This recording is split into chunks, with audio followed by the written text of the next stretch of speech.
Good morning, Charlie here. It's July 28th, and I wanted to show you some secrets that I have for composting in cold climates. I'm here in Alaska, and last night the temperatures got down to mid-50s. Today it'll get up to about 60, and I wanted to show you that it is possible to high temperature compost in cold areas. And I have one tip for you, one secret that I don't know if anybody else has talked about this, but for me it's worked very well, and I wanted to show you. I want to show you just how hot it gets, and this is in the morning. So here we go.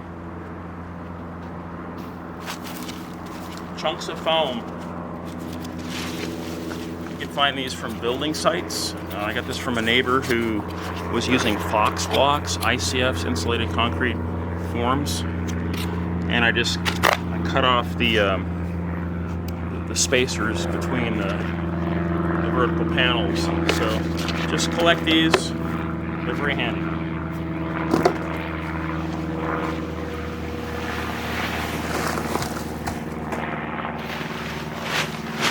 The second thing is that the vapor barrier, because that prevents evaporation, which is the biggest source of heat loss in compost piles. This pile is about 150 degrees, so your delta T is 100 degrees about, give or take. So you have a really high vapor pressure differential, which dries out your pile when the evaporation occurs, and it also cools it off. So if you're having to water your pile a lot, that means you're losing heat. So let's just see how hot it is.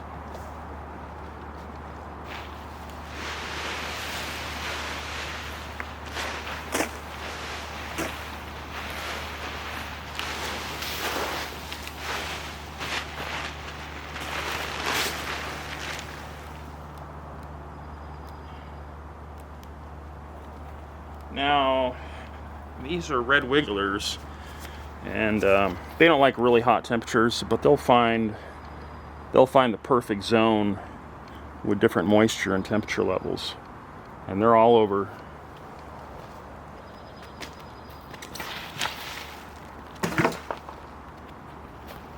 So deep underneath all those layers.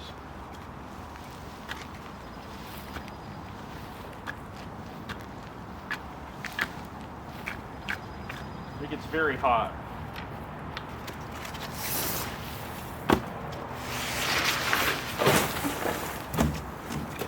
Good morning.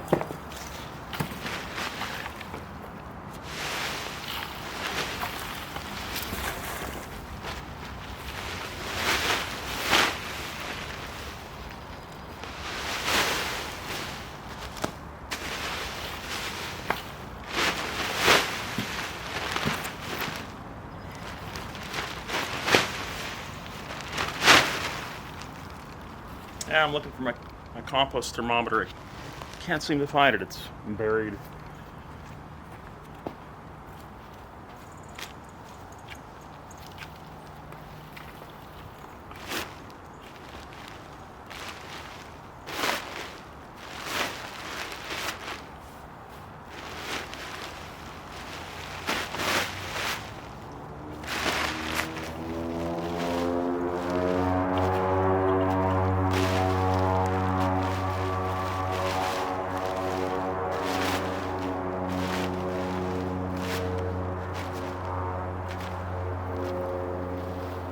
Alright, well, you just have to take my word for it that it's about 150, and you can see from all the steam rising off of it, it is definitely hot. So one thing I do is I take weeds that I collect.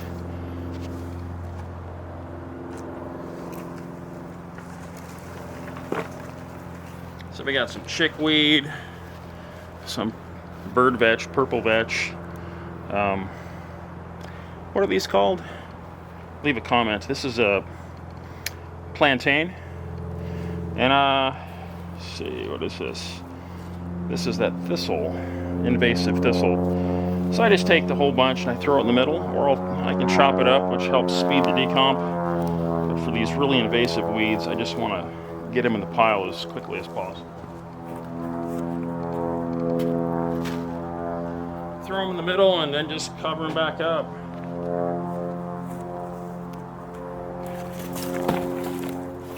is the best tool. It's a compost fork.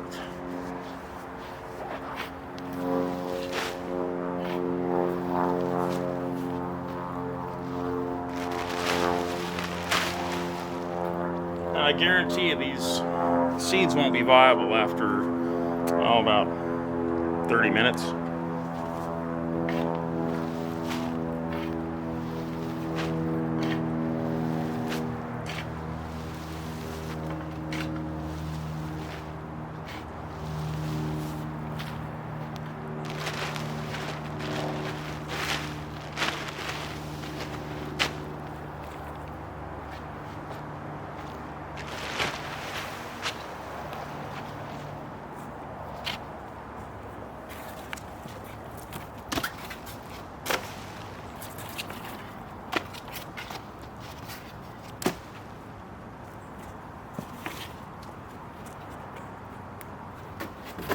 Now the way I do this is I put the insulation on the outside of the vapor barrier. It's very similar to how homes and other structures are built in northern climates, because you want to put the vapor barrier on the warm side so it traps the moisture and it may condense, and then you have your largest temperature differential on the outside of the vapor barrier. And what this does is it shifts the thermal gradient closer to the vapor barrier, which raises the temperature, which reduces the condensation at the vapor barrier.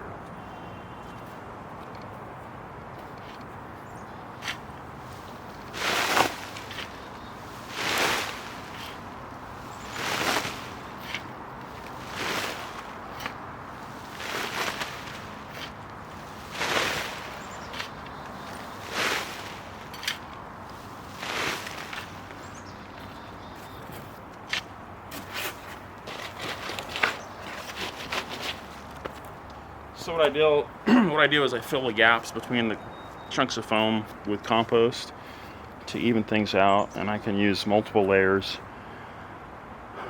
of vapor barrier and insulation.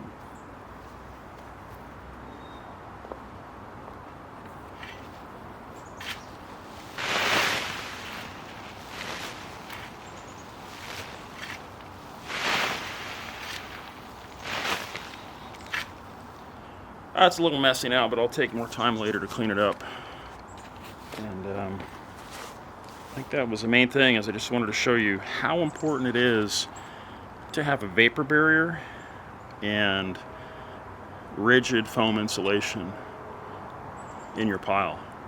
And you can put these chunks all through the pile. It doesn't really matter because they don't absorb a whole lot of water.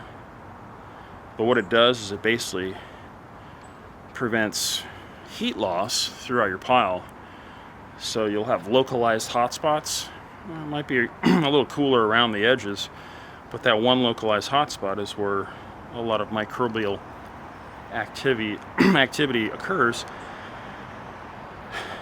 And it also gives a temperature gradient which assists other organisms such as earthworms and millipedes to live.